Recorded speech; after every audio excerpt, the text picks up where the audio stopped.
So we're coming to the last quarter of the book. We begin part 4, which, you know, is neatly organized to also reflect Philippians 4, right? This is the way he's organized it.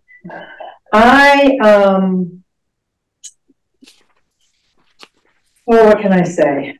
I'm realizing now that maybe the entire focus of his book is in order to justify his response to General Convention's decision to vote for consecrate Bishop Robinson's bishop, and also maybe to justify his position. I'm not sure about that. I'm not, because I'm not, or I really do want us to think about that in terms of what it means to be joyful, even in the midst of something that does not go your way. And it could be that maybe it's just self-disclosing in that way, that it's not about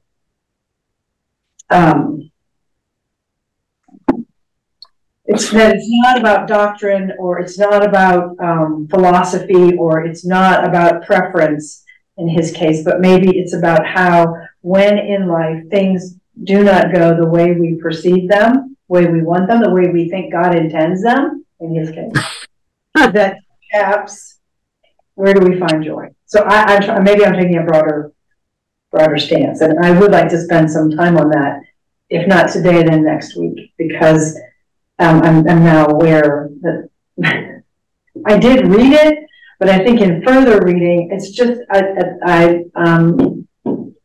mean, I have a plausible argument for him that it's not about doctrine. I mean, his decision was that it was based on that it would change the doctrine of the church.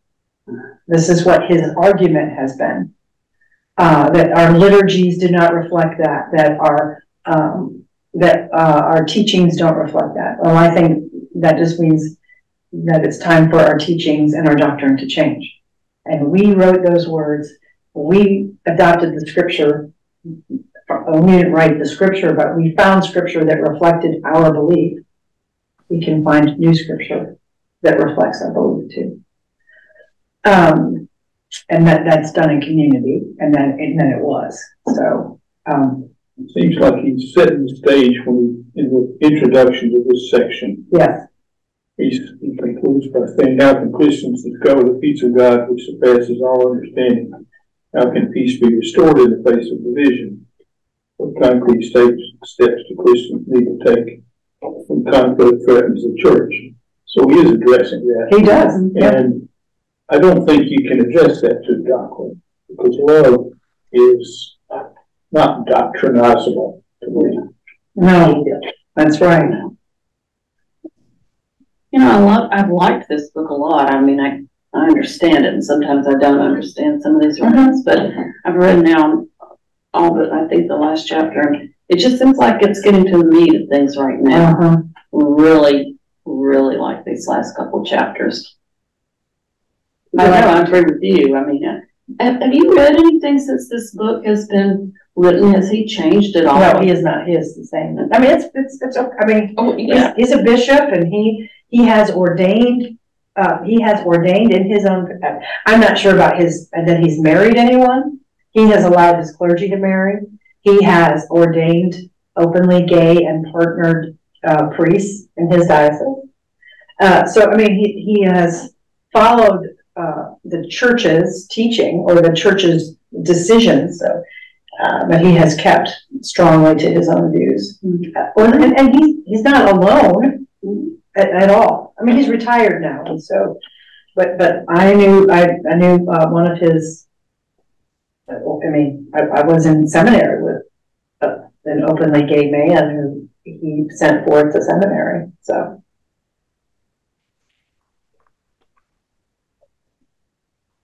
and thank you, for bringing us back to that last paragraph. And I'm going to be watching and listening for. I want you all to be reading for what are those steps? What are those steps? What does Paul say that these steps are? So let's look to Philippians if you don't have any more questions about the introduction, the peace of God, and as we learn about these two women, Euodia, I think that's how we'll say her name, and Syntyche. Euodia and Syntyche. And this is kind of how, since he begins, we have given the divisions to Paul's letter to the church in Philippi. I understand that. And so, but this last section begins with these two women and the situation that the church finds itself in as he's addressing them. So I am wondering if we could read, if someone would be willing to read verses 1 through 5. I didn't divide it that way, but verses 1 through 5 in Philippians 4. Yeah, I'll read it. All right. Excuse me. Therefore, my brothers and sisters, whom I love and long for, my joy and crown, stand firm in the Lord in this way, my beloved. I urge Euodia, and I urge Syntyche to be of the same mind in the Lord. Yes, and I ask you also, my loyal companion, help these women, for they have struggled beside me in the work of the gospel, together with Clement and the rest of my co-workers, whose names are in the book of life. Rejoice in the Lord always. Again, I say rejoice. Let your gentleness be known to everyone. The Lord is near. Thank you. Well, in verse 4, Philippians 4:4, really well known to most of us. Rejoice in the Lord always. And again, I will say rejoice.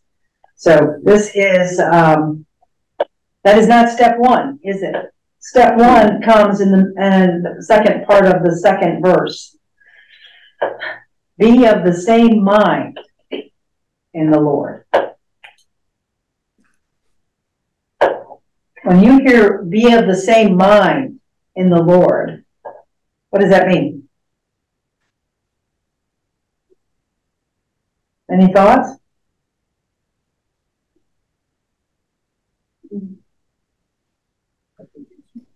Love your neighbor as yourself and that sort of thing. The great commandments, the two great commandments. Okay.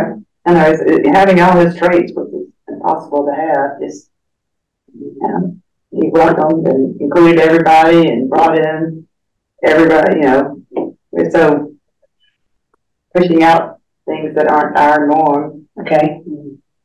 So I'm here, love everyone, which is the acceptance that comes with that. Reach out to people and bring the word to people that don't know the word.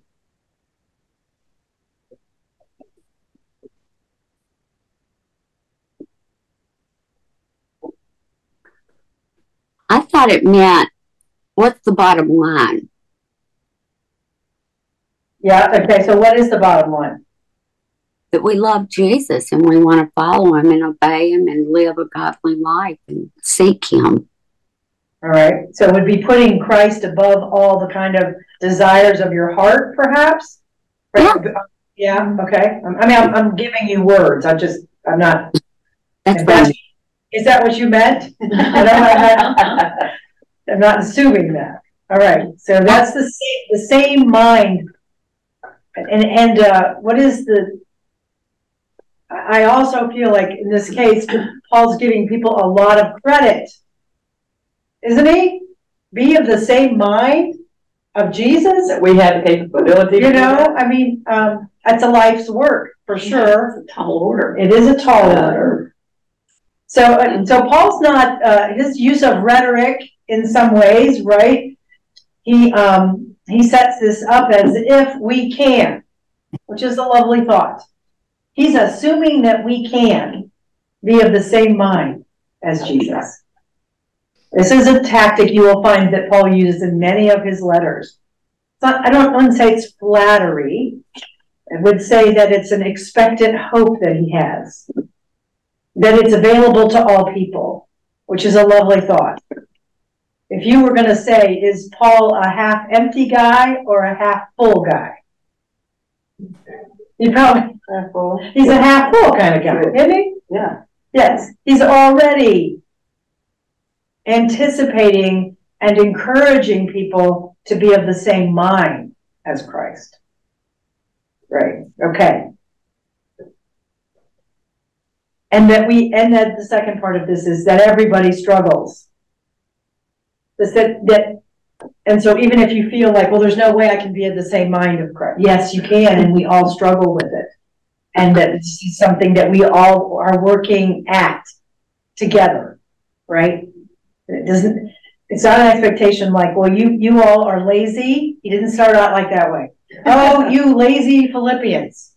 How is it that I can't turn my back for one? Here I am in jail, for goodness sake, suffering under the hands of Rome, and you all can't even get along. He could have started, that's how my mother would have written the book. Luckily, my mother wasn't writing to the church in Philippi. There would have been some side comment about how horrible the people are who work in Publix. Because that's just every comment she has something to do with how horrible whoever it is, Publix, people at the gas, it doesn't matter. Everything is horrible. People are horrible. They do a terrible job. No one cares. I said, they probably see you coming, Mom. I see myself kind of like, I look at her and I think, is that where I'm going? Is that how I'm going to end up? Well, I've worked so hard all my life. I know, right? Right. So then he goes on to say, and your names are written in the book of life, which means, I assume that means they passed on. Yes, that's right. Yeah. Or it could be that their work is so well known and that they have, achieved greatness in the mind of Paul that they will be at their death, go on to their great reward. Yeah.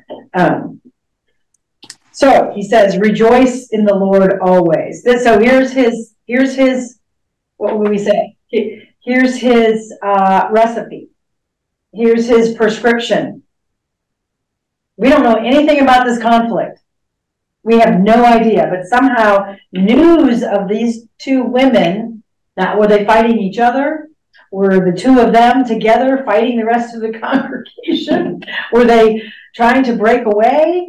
Were they using money we don't have any idea. And it doesn't matter. And again, to Paul's credit, I find I'm being an apologist for Paul.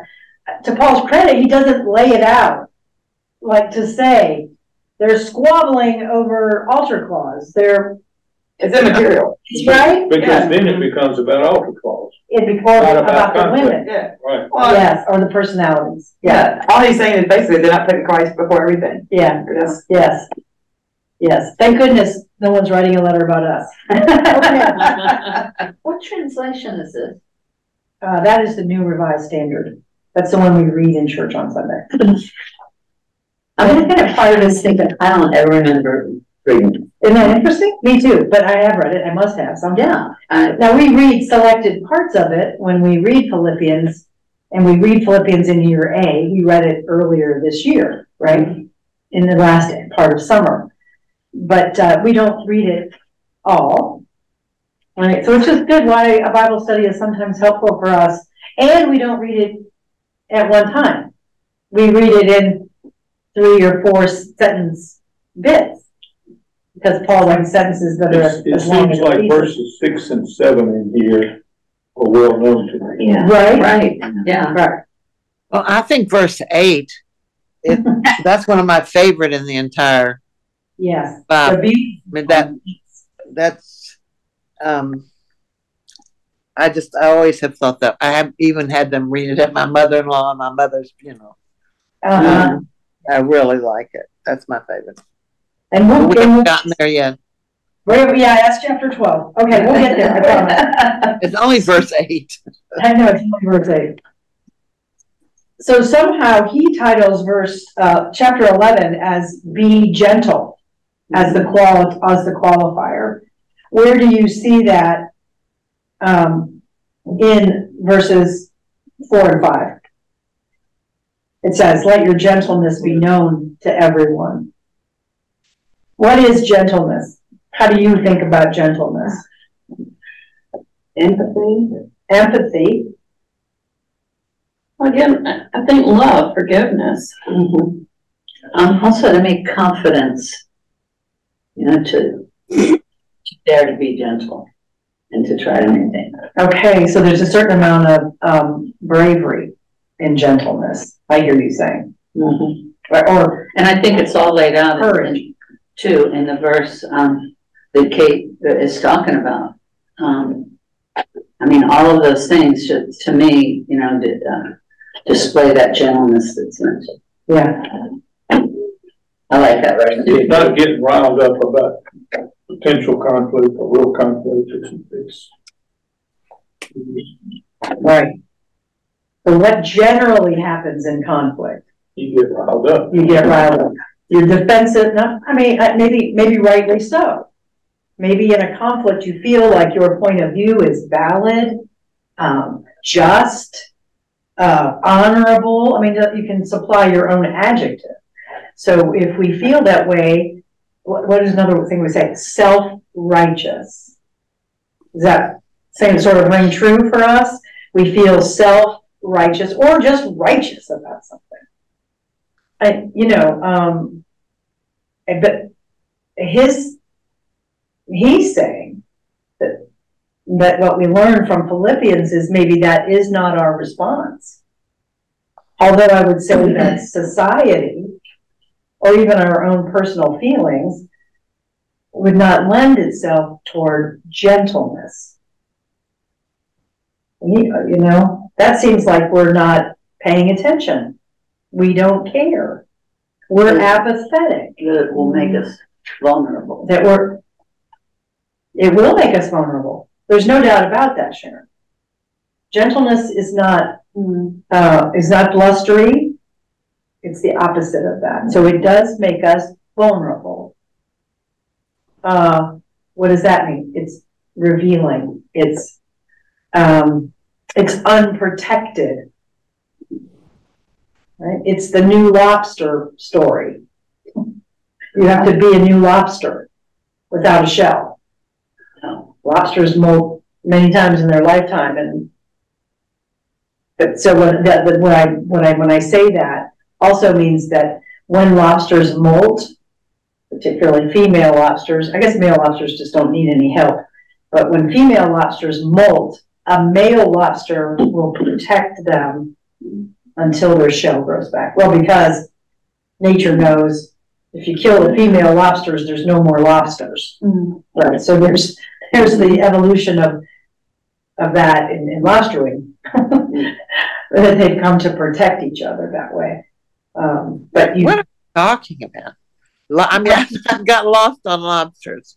Oh, just being vulnerable. She said to be vulnerable. Oh. And I was just reminded that, in vulnerability, we also, I think, need community, which is, this is okay, called. I thought I hadn't read about lobsters, and I'm sorry. Yes. It's in the 5th chapter of Philippians. Okay, that's my problem. When I write the book, you guys can say, "Oh, I remember when she taught that about lobsters." Anyway, there's no clause for alarm, Kate. No. Right, as long as I'm still with her. With the be gentle. Be gentle. Be gentle. Thank you.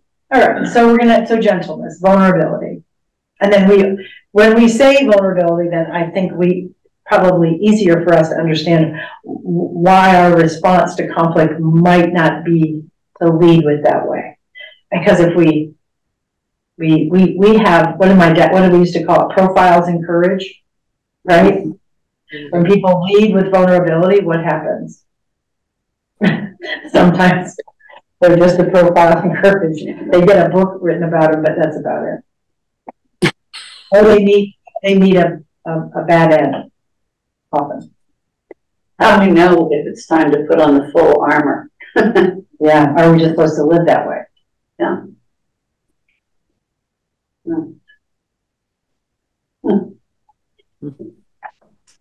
All right, what would you like to say about anything about the rest of the chapter? What highlights do we have? Because we have to cover 2 chapters today. So, talking about chapter in the book. chapter 11.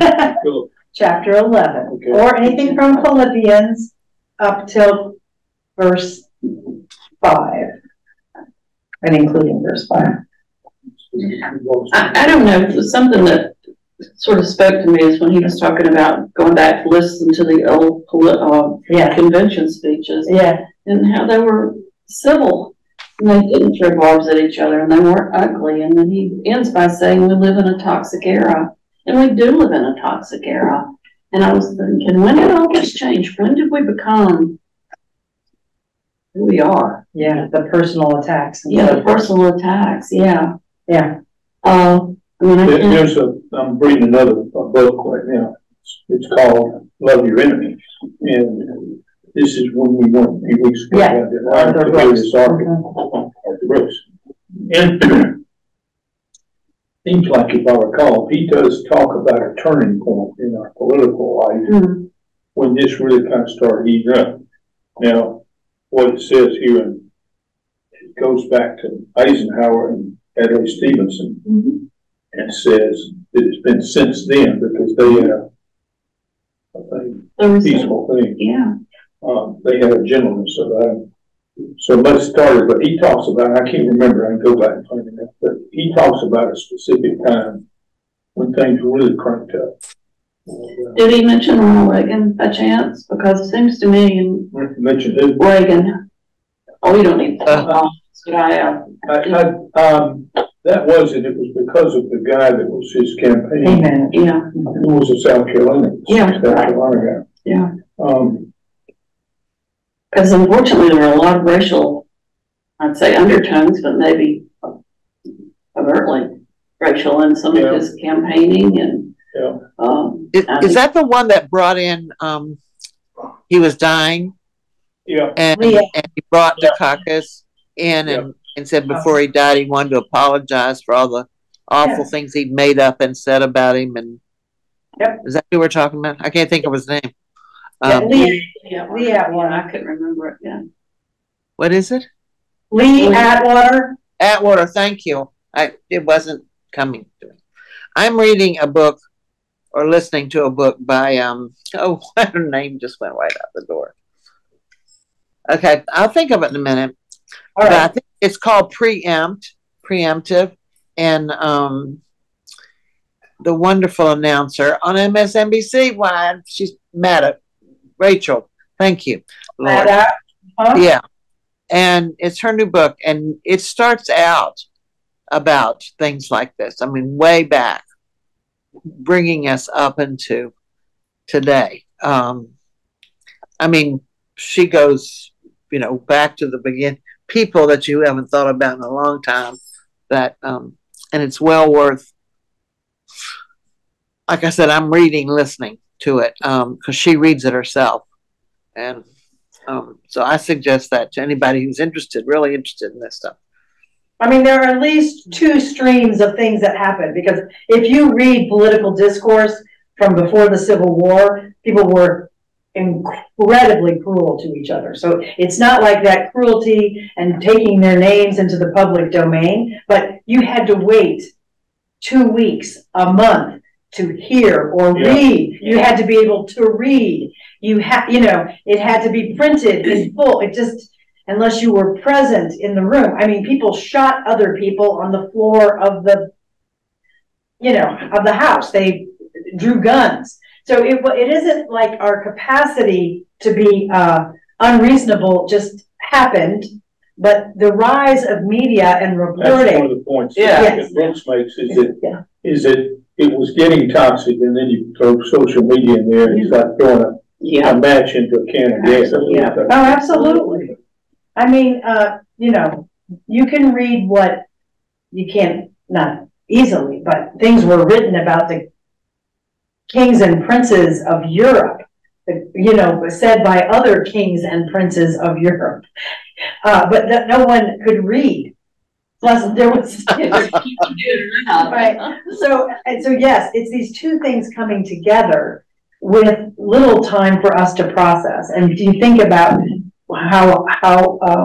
easily it is, how easy it is for us to receive information in a moment's notice. Mm-hmm. I mean, you and could false information in a moment's notice. Right. Or not have a way to check it out. And I remember doing some work after 2016, and Hillary's comment about the basket of deplorables, right? Yes. And how that turned the tide in many ways against her. And did she know that? I don't know. Maybe she didn't. I'm sure she didn't. Hopefully she didn't think of it. Hopefully she didn't think of it, but whoever was managing her campaign let her down. Let her down, because she should not have said that.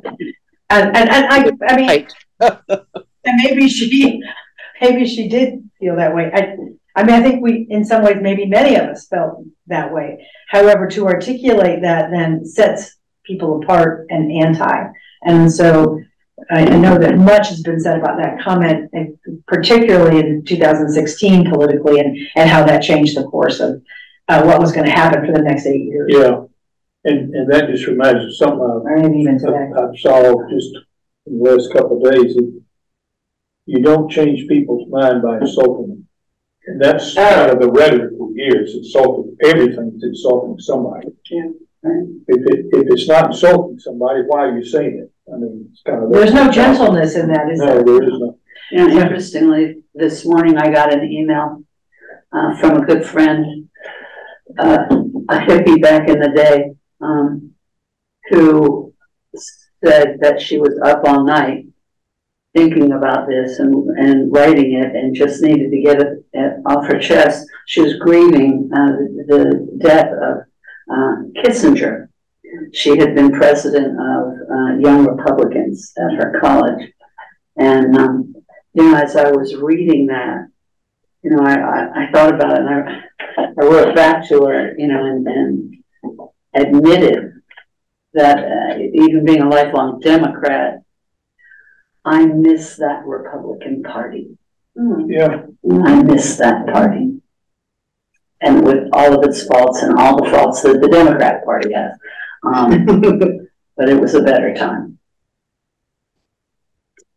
Definitely. But I would not say that Henry Kissinger employed gentleness. No, I understand. Okay, sorry. I just wanted to be clear about that part. No, I understand. I mean, I do think that he holds a place in American history, a large place, and I think his personal story is outstanding, right? Like I love his personal story. Yeah. And so, but sometimes his politics. I mean, I don't remember enough about it. Yeah. I just know that we do better as a healthy two-party system. Yeah. For leaders to show gentleness now is almost not going to work with, because the other side, because you can show gentleness, but nobody else is, and so you're just going to be trampled on. Yeah. Because I think that's how it seemed for sure. Yeah. And I mean, I used to work with political candidates, right? That was my job before I went to the church. So what I used to... You made a good choice. Oh. Good choice. Thank you. Well, none of my candidates ever won her, so that might tell you something. Well, I like to back the losers. Anyway, once you decide to go into politics, unfortunately, you've already decided that you're not taking the gentle route. Well, look what we've seen in Biden. I think he's tried to be gentle. I mean, that was his whole platform, is to be gentle, and look where it's gotten. Sleepy Joe. Exactly. Right. Okay. Well, I think we're on the wrong subject here, because he's doing a fantastic job. But I too used to work in politics. I'm right there with you. Right. So can I read this? I sent you this yesterday. Yes. This is a thing about a young lady that is about to be killed at Auschwitz. She knows that's what's going to happen to her. Pretty soon, she's accepted it. Amazing story there, I think. But she ends this piece by saying, ultimately, we have just one moral duty. I think I'm saying this because I think it speaks to what this is all about. We have one moral duty to reclaim large areas of peace in ourselves, more and more peace, and to reflect it towards others. The more peace there is in us, the more peace there will also be in our troubled world. I just think that's pretty powerful. And that's saying it might not, might not catch the headlines tomorrow, but over time, that'll make all the difference in the world. Be the change. Thank you, Irv. So, Paul's answer is found in verse 4. Right? Rejoice in the Lord always. And let gentleness be known. So in rejoicing, how would we know the quality of a rejoicing? Apparently, gentleness is part of rejoicing. It just strikes me when you put all that together, it strikes me that gentleness, it might have mean that you've got the confidence to know that God is behind you and that you don't have to get upset about everything. Doesn't mean you have to agree with it. Doesn't mean you have to acquiesce to it.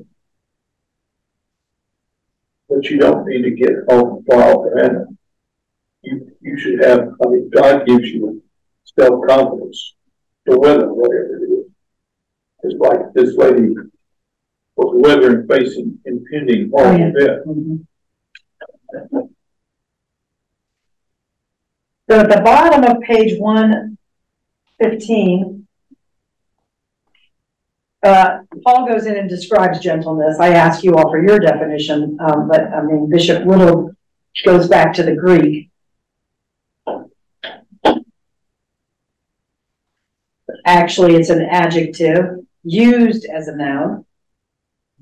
Denotes seemly, fitting, hence equitable, fair, moderate, forbearing, not insisting on the letter of the law.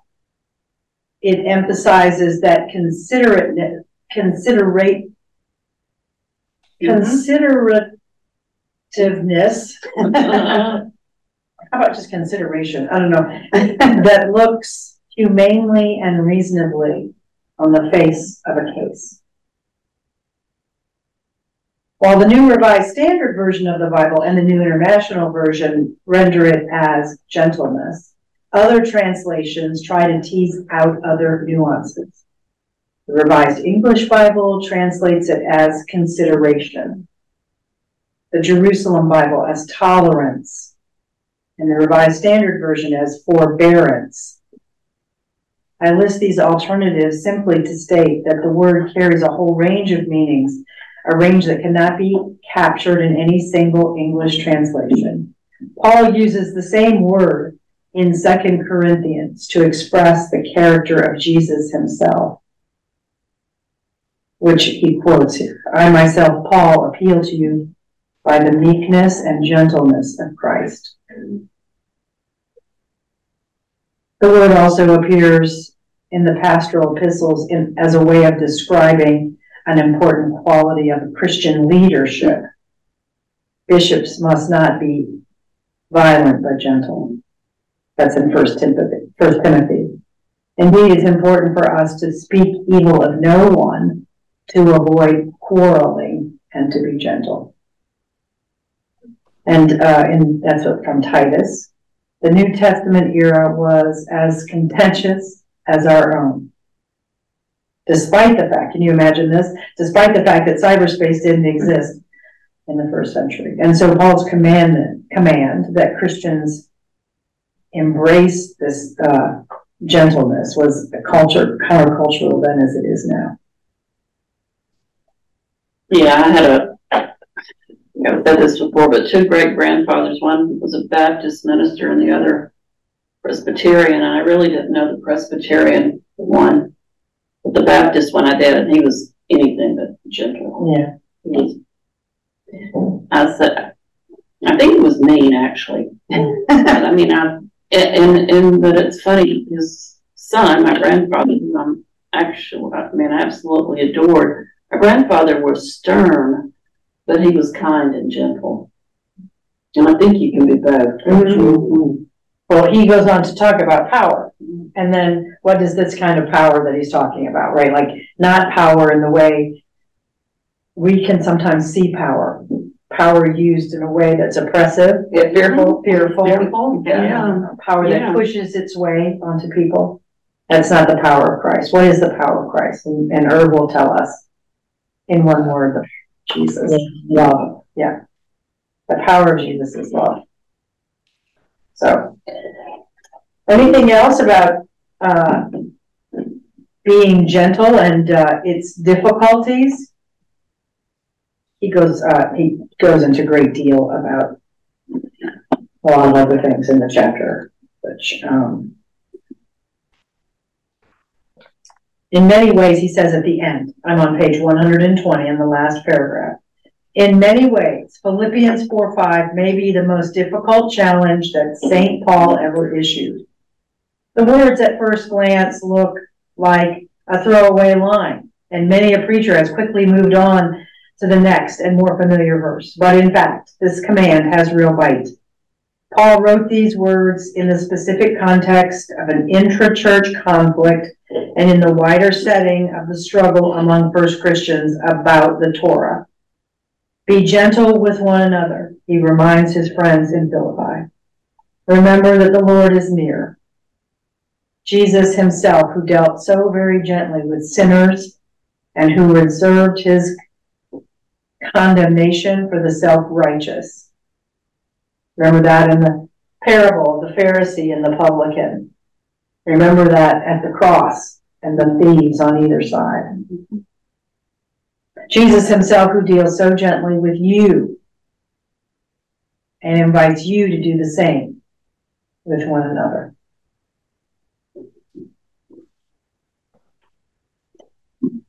Anything else about chapter 11 before we move to chapter 12, which is pray? And it's just verses 6 and 7 from Philippians. Someone read with someone other than Lynn, since she's already read. Who wants to read chapter 6 and 7? I can. Thank you. Do not worry about anything, but in everything by prayer and supplication with thanksgiving, let your requests be made known to God. And the peace of God, which surpasses all understanding, will guard your hearts and your minds in Christ Jesus. Thank you. Do not worry about anything. And then you could always say, well, I'm failing already. Why read on? But in everything, so it's not just a command. Don't worry about it. What's the second part? Take it to God in prayer. Yeah, but in everything by prayer and supplication with thanksgiving. But not only that, you get the how and the why. In a few short words. Prayer, supplication. What is supplication? When you think of that, I mean, we just gloss, we kind of just gloss over sometimes these words and we think we know what they mean. I think you read my mind because I was right. My vocabulary is so bad. Well, look at this. We're improving your vocabulary at the same time. Because we hear it every Sunday in church, right? And sometimes you just get into the habit of listening. But the dictionary obviously is the action of asking or begging for something earnestly or humbly. Yeah, this is the asking of God. Supplication would be part of our prayers. Sometimes all of our prayers look like that. When we're asking God for things, right? For someone else, for yourself, for the world, for things that you're doing. But it's not just an asking. It's an asking. Sometimes, right? And sometimes we just ask without the belief that it could be heard. Right? There are times in our lives when we ask, wondering if it's being heard. Right? I think that happens to everyone. That's not an unusual circumstance.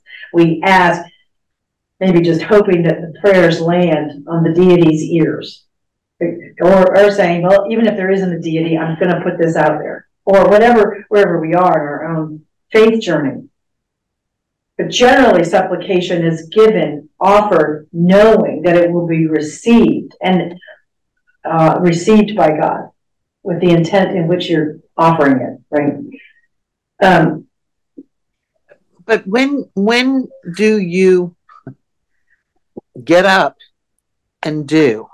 I mean, I hear these people say, "Oh, well, we're going to pray for this, we're going to pray about that, and we're going to," but somebody's got to get up and do something eventually, because if the whole world is praying for basically a peace or whatever, or help for people that need help, you can't just sit there and pray about it. You've got to get up and do something eventually, right? Yeah, sure. So what are you doing? What am I doing? Yeah. I'm doing as many things as I can.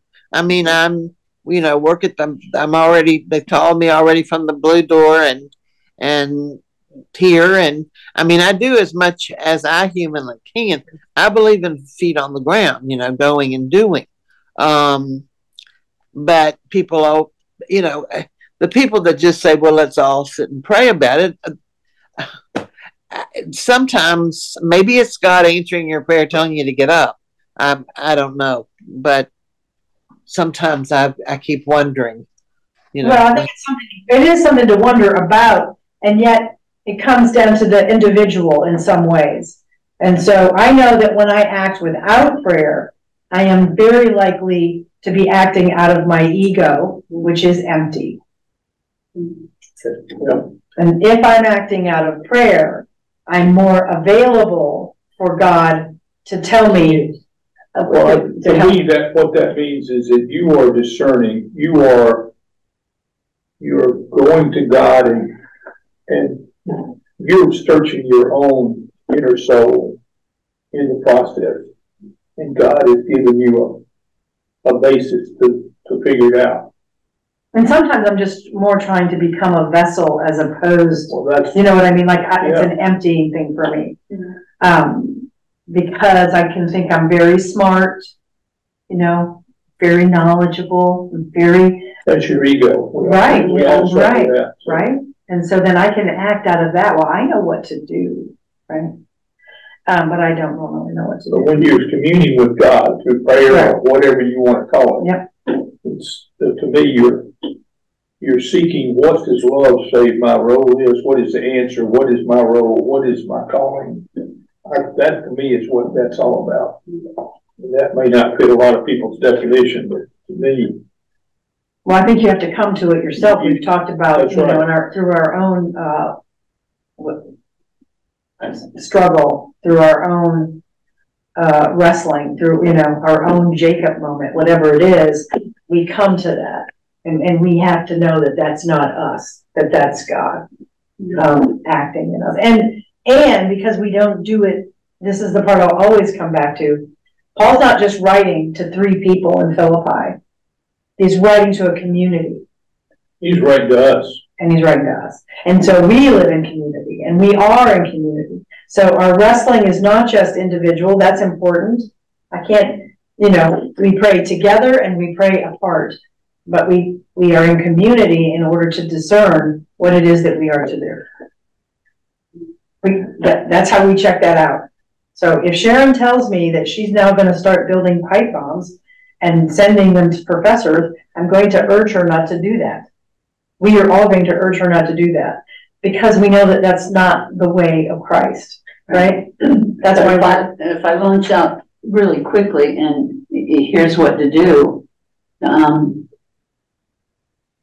without prayer, that's a pretty scary piece. I mean, what the heck do I know about that's world called peace? That's called psychosis. Yeah. Yeah. So it's got to be preceded by that. Right. Prayer, supplication. So prayer is just, when we say this, I mean, I remember teaching kids, right? It's conversation with God. That means both speaking and then what? Listening. Yeah. It's that 2-part thing. And then with thanksgiving, with gratitude. with understanding that all we have and all we are is God's. Right? So this is about a total way of being. It's not just it's not something you can just put on way to church on Sunday. It's not something you can, it's a way of life. It's a way of life. And, and we practice it together. But Paul's just reminding people. Paul's reminding them, like, if you want to rejoice in the Lord always, and you want your gentleness to be known, leave worry behind and instead adopt a posture of prayer. It's hard for us because we consider worry to be connected to concern, don't we? Worry means I care about something. Worry means I love someone. Worry means I'm putting my trust in what? Something that's not of God. It's natural. Now that Ned has a baby, I worry about everything. I haven't worried about that stuff since he was little. And then I was just so sleep fatigued, I didn't care anymore. But can I read you this? It relates right to that. Please stop me on my train of thought. From this same Eddie Hillison. Eddie Hillison. Is her name. Yes. We must not allow ourselves to become infested with thousands of petty fears and worries. So many motions of no confidence in God. Yeah, speak to exactly what you're saying. And I don't say it in the terms of like, and as she doesn't write it in a way to sort of say to shame people, well, shame on you for worrying. Get over it. No, that's not what she's saying. She's saying what she's noticed in herself. And she's a young woman. Yeah. She hasn't lived a long life. 28 or 9. Yeah. So, and she'd been held maybe a couple of years. So, it's not like saying, oh, you're a terrible person. She's saying, this is what I figured out. I figured out that if I spend my time other ways, then I'm more open to being part of this community that believes in God and something outside of myself. There's also saying, I have the confidence in God. And He's with me. And that's the gentleness, right? Yeah. This is what Bishop Little was saying, that maybe that's another word for gentleness, is confidence. I've learned that the past few years because I think I've always been a warrior for whatever reason. But as I've grown in my faith, I think I have been someone who's more concerned. I mean, my granddaughter has been on 3 international flights in the past 2 years. And, at times I would have worried myself sick. I would have literally been throwing up. And I really have turned it over to God and I pray. But what I've also learned is that the minute that I know that plane is on the ground, I thank God. Yeah, that's the biggest. And that took me a long time to realize and learn that prayer needs to go a couple of different directions, not just asking, but also thanking. Well, I have a question then. Everybody, let's go to the topic of gun control and all the children that are being shot in the schools and on the streets. And I hear people say, well, I just pray that somebody does something. So what are you doing, Irv, about gun control and things like that are so terrible that are killing the children? I mean, praying. I've prayed a lot, and I've really turned it over to you and God. To me and God? Well, I'm doing all I can, except that I've never touched a real gun. But I think, that's the kind of thing where people talk about it, say how terrible it is, and yet do nothing except, they killed 10 kids, and for a week, that's in the news and then it goes away, and then they kill 15 more people, and it's in the news, and then it goes away. And so that's really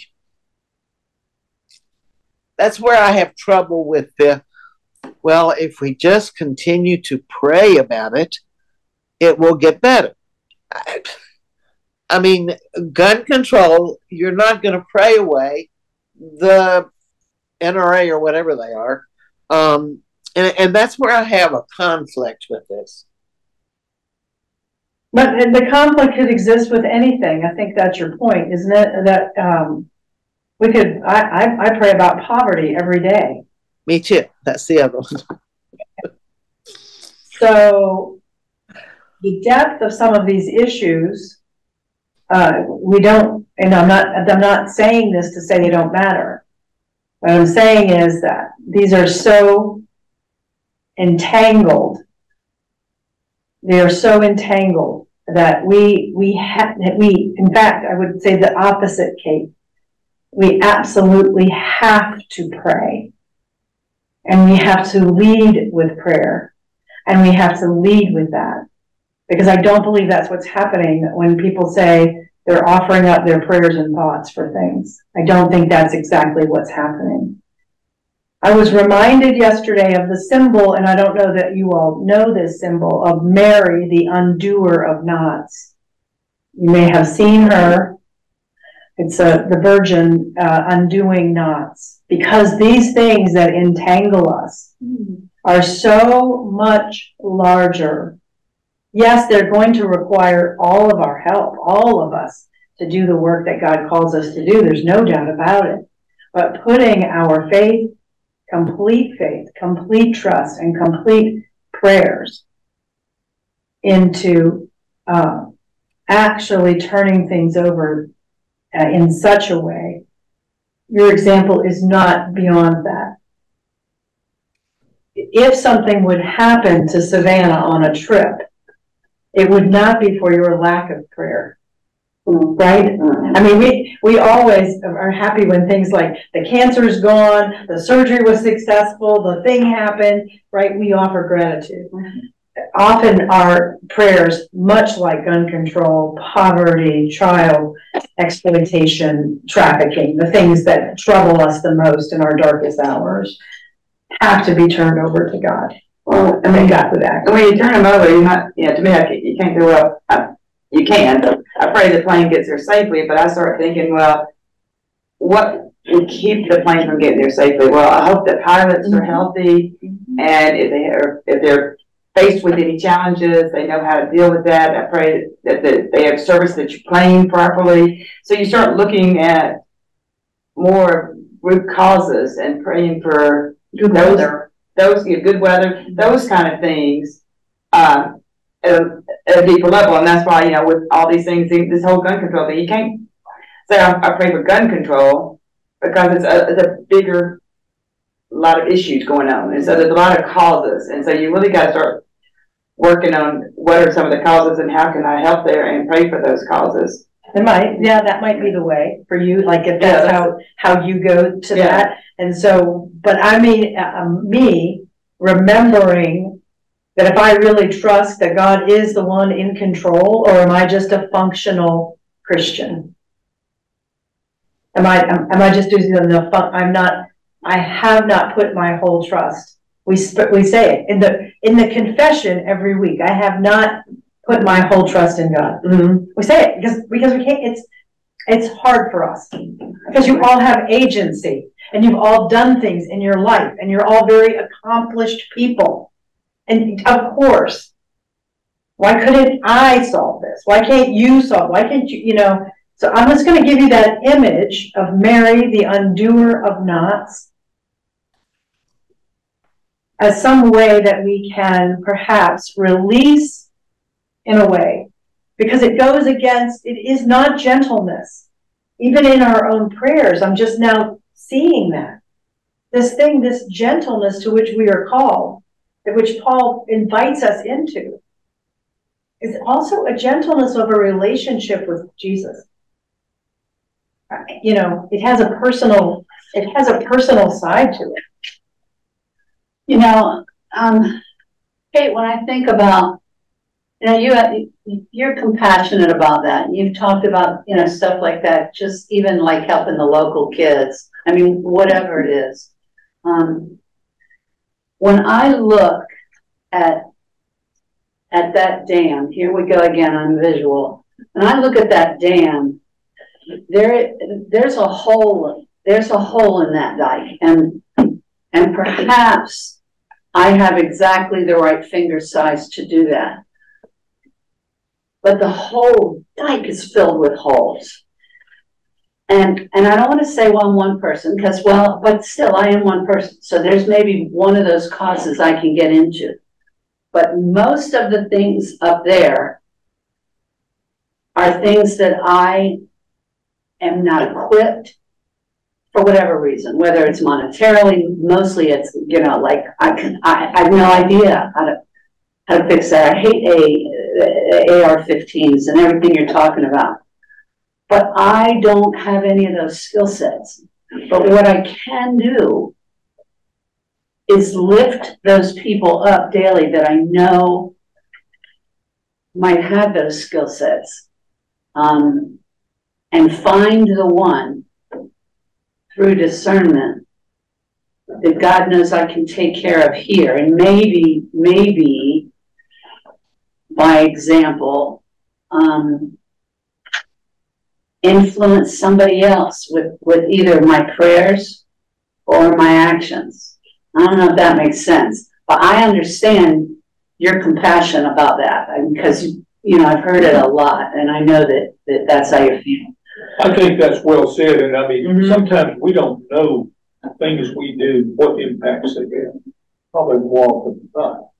And so if we're doing what we can, and maybe in little ways, that's maybe what we have to do. I'm going to admit also a personal problem. There's been a lot of things that I've seen in my life that I am certain, I've been certain I know how to fix this. I can do this. And I've screwed up.